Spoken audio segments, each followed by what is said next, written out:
Hello, I'm Hillary Potts, and I'm here to share with you some insights from my new book, The Truth About Change. The book is a leader's guide to helping leaders successfully execute change initiatives. In this webinar, we'll walk through the truth about change, and I'll provide you a leader change framework that I use with my clients. They find this framework extremely helpful as they lead effective strategic initiatives. And I want to bring these concepts and stories to life so you can begin to be more effective and efficient in how you lead change. I have a ton more information in my book, The Truth About Change, and also on the book's website at www.thetruthaboutchange.com. So why listen to me? Well, over 3 decades, I've been an operating executive and CEO, as well as a consultant, advisor, and coach to leaders of some very prominent companies. I've had a chance to work with large, mega Fortune 100 companies, as well as small startups and mid-sized companies. What I found to be true that there isn't a leader on this planet that isn't trying to make some positive change to improve their business, their organization, and even the world. The challenge is new results require changes. Change takes people totally out of their comfort zone. And many times we hear when we try to make a change and have a brilliant new idea that people resist that change. Well, I have a passion to help leaders navigate and brilliantly lead business changes to make them non-event. This presentation is the first in a series where I'm going to share the insights from my books and decades of my work. We're going to walk through the 5 A's to leading change. It's a framework that's very effective in thinking, strategizing, planning, and executing change efforts. And what I love about this framework is that a leader can tailor it to their business situation. Unfortunately, the huge challenge is, sadly, over 70% of change initiatives fail. And this is despite the fact that we have all these fancy change management tools, project management, leadership attention on the strategic issues. And I want to share with you what I feel is a missing piece that rarely gets talked about and is overlooked. Let's first talk about the challenges. There's one thing that I know all leaders have in common as I work with them. Every leader and company is trying to achieve an objective to bring the best products and services to market. Every leader is trying to figure out how they can enhance performance, grow their business, improve how work gets done, and doing it as effectively and efficiently as possible. And it's not usually one change that's occurring. There are multiple strategies being deployed at the same time, trying to get at better products and services and better results. And then on top of that, there are the competitive pressures, and the marketplace is always asking for the latest and greatest. So we can agree that results are first and foremost on leaders' minds. Now, how a leader captures and sustains those results is what enables change or it hinders it.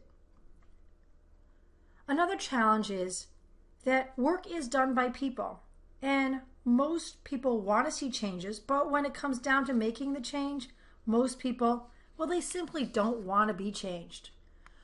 Quite frankly, sometimes leaders in their quiet spaces can forget the people and with their penchant on results. In fact, sometimes it can feel like people actually get in the way. It can be pretty daunting if you look at leading large enterprise change. You're looking at a total organization, you're looking at individual businesses, you're then looking from a perspective of departments, functions, and then ultimately the individual behaviors of what people do and say. At the enterprise level, we can sometimes oversimplify things, overgeneralize, so that we can understand how to move the masses from point A to point B. And this can be a very daunting task and wonder if we can actually move that ship. from a team's perspective, whether it's a function or a department or a separate team within the function, what we start to see are groups of people that may be for or against an effort, that may be working together or may not be very collaborative. And so that individual team perspective becomes really important to understand as we're leading change. And then finally, the individual perspective. We get down to the individual behavior of what people are doing and saying. And what often happens with a change, people react very differently. They have physical, mental, emotional reactions to a change. And as a leader, this can get quite complicated in a hurry as we look at all these individual reactions that are happening at various different times. So people can be a huge challenge, and they're a huge asset. And let's face it, as a leader, we've come in to achieve results, to demonstrate performance. We want to take our strategies and our solutions, and we want to succeed. We certainly don't want to fail. The fear of failure, the agony of defeat is not something any leader wants to experience. So how do you navigate the changes and make a positive impact? Because we all know when sometimes it doesn't work, it can have a negative impact on ourselves. So this change framework has a powerful set of skills and tools that you can use to effectively lead change. So what's the solution? The key is to focus on people. And how do we engage the people's heads, their hands, and their hearts?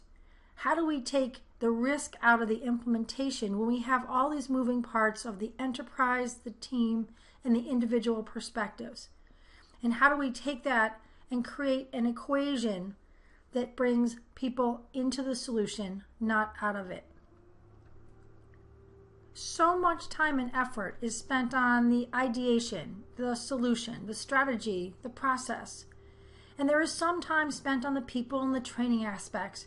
But often what I see is so much time is spent ticking and tying the ultimate solution that when it comes time to implement, organizations, leaders are very rushed and they quickly communicate.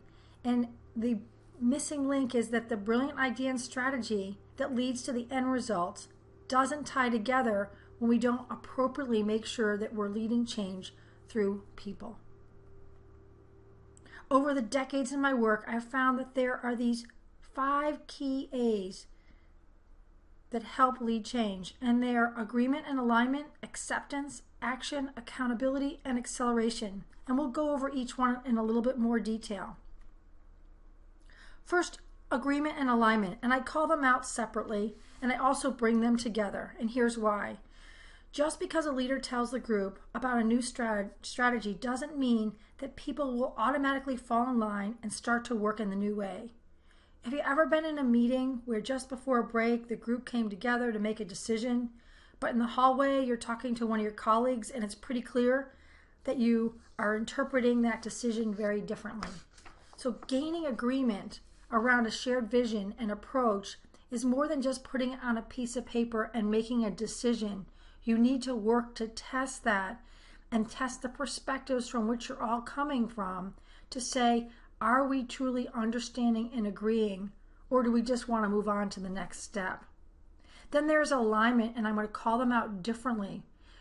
The agreement is around the what and the why, and alignment is around then how will you deploy and implement the strategy, the process, your change effort, and get it working. And so often what I find is leaders sit around the table and they work on an agreement and they're mildly agreeing, but they run out of time in working out how, and then they say, well, each area needs to do it their own way, only to find out later on that it's not working lower in the organization. So agreement and alignment are important about the what, the why, and the how. Second is acceptance. And it's one thing for people to understand and be aware of the change, and it's entirely another to accept and be willing to adopt and be part of that change. We have all seen or experienced people who have resisted a change, or reacted to being asked to change. It doesn't feel so good. We can forget as a leader that we spent weeks and months wrestling with the decision. And it's very unrealistic to expect that in one town hall, an email or two, a communication from the boss, that people will move to immediate action. Change elicits fear, it elicits doubt and uncertainty. Change triggers the physical, mental, emotional, and even can sometimes challenge our own belief systems. So there are the normal fears, the normal objections, reactions, and concerns people need to process. So when someone hears about a change, they automatically are starting to process, well, what's in it for me? How can I be a part of this? How much work is it going to be involved? So leaders play a huge role in helping people move from awareness to understanding to eventually acceptance. It takes us listening and helping move people from that idea to action to results. So knowing how to engage people in the messages, how to help them move and understand and accept the solution will help accelerate the change process. When we communicate in a way that people can absorb what's going on and how it impacts them, people are more readily to move to the next step in adopting and taking action. So I may be stating the obvious. Change doesn't happen without action. If we want new or different results, then actions or behaviors need to change. That means that you and your people must do something different. You must change. And this is where I think the difficulty comes in, because so often we as leaders want to keep doing the same thing, just like the people in our organization, and we really need to approach this change effort differently. When we have all experienced learning a new task, it can feel awkward and it feels uncomfortable as we adopt new ways of working.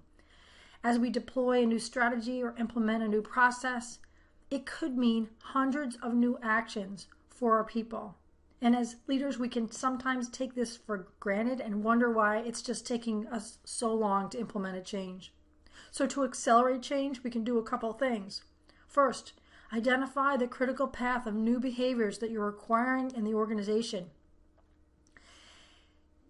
List them. There may be hundreds of changes, but there are probably a handful, anywhere between maybe 2 to 4, that are going to make all the difference, that are going to be those very simple behaviors, but ones that people may not readily want to do on their own. We need to define those and then define our actions, our behaviors that are going to help encourage, reinforce, and aid others in adopting their new actions. So remember, new behaviors are uncomfortable. We have to have some patience. Listen to the challenges. People are telling you something. Listen to it so that you can help them find solutions and actions. When we're part of that process, it's a much smoother transition to going from the old ways of doing things to the new ways. So if you're keen to get results, then work on the new behaviors and actions, which leads to the fourth A, accountability. It's a word I often hear leaders wanting their people to be accountable, and how important it is to own the solution, to own the work. But too often, leaders assume that their work is complete with the solution and they hand off the implementation to others. I would say to stay accountable as a leader means to go from the idea and lead the implementation to lead to the result. Otherwise, you are missing an important piece of the equation. A leader is accountable for educating others. A leader is accountable for inspiring others with a compelling vision. This means when we're in the midst of using new behaviors, we need to be there to help. We need to provide a safe place where people can test things out, to try new ways, and to fail fast. So you want to be part of that change versus making people feel like they have to comply. When we engage people to want to be part of the solution, we move faster towards the change. Which leads to the fifth A, acceleration. I don't know a business today that doesn't want to get results and get them fairly quickly. The speed of change is crazy today. And so I suggest, if you're interested in accelerating to the result, then you might ought to think about focusing on the intermediate actions, those actions that may not be occurring as quickly as you'd like, because if you can unlock and unleash the power of those actions, you will lead to the result quicker. So to accelerate results takes leaders to be involved. So often, again, as I've mentioned, leaders leave the tactical part of solutions up to others. Don't do this. Instead, be visible. Be active in changing and shaping the changes. Remove the obstacles and address the objections early and often. Help others to try new actions. And to do this, it's helpful to provide ample positive feedback. And I mean ample positive feedback. It's a hard thing when you're trying to look for the end result and you're not seeing it. So many leaders say, I have nothing to talk about. But there are the little nuances of people being engaged that need to be reinforced that will then eventually lead to the results. So before jumping into a laundry list of what's not working, think about the leader change framework. Are you helping gain agreement and alignment with your people? How are you helping them become aware and accept the solution? What are you doing to drive positive action? How are you taking accountability and then helping others become accountable to own that solution? And finally, what are you doing to accelerate the change to make a positive difference? So today we went over these 5 steps to leading change: agreement and alignment, acceptance, action, accountability, and acceleration.